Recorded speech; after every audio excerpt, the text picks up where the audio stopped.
যাচ্ছে দেখো গাড়ি থেকে সবেমাত্র আমরা।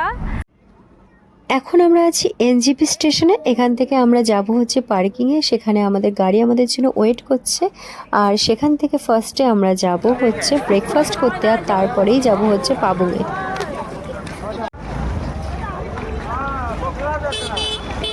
10 মতো বেজে গেছে। আর এই যে দেখো আমাদের গাড়ি এখানটায় লাগেজ গোছানো হচ্ছে।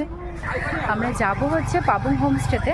তো ব্রেকফাস্টে যদি রুটি পাই খুব ভালো হয়, কারণ লুচি খেলে বা পুরি কিছু খেলে গ্যাস হয়ে যাবে। তো দেখা যাক কী খাওয়া যায়। হচ্ছে এখন বেরিয়ে পড়েছি আর আমরা যাব হচ্ছে প্রথমে সেবক। আর সেবকেই আমরা ব্রেকফাস্টটা করে নেবো, কারণ অলরেডি লেট হয়ে গিয়েছে। তো আমাদের মোটামুটি টাইম লাগবে 2 থেকে 2.5 ঘন্টা। তো সত্যি কথা, আমরা ওই যে আমাদের পাহাড় দেখা যাচ্ছে দেখো গাড়ি থেকে সবেমাত্র আমরা এনজিপি ছেড়ে সেবকের দিকে ঢুকছি। এখন আছে হচ্ছে সেবক ফরেস্টে। আর দেখো গাছগুলো দেখো, অ্যাকচুয়ালি আমি ভুলে গিয়েছিলাম, আগের বার এসেছিলাম।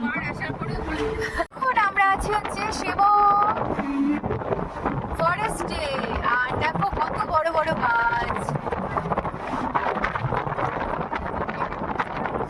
শুধুমাত্র এই সৌন্দর্য দেখার জন্যই আমরা প্রকার আসি নর্থ বেঙ্গল, যেটা অন্য কোথাও শান্তি মেলে না।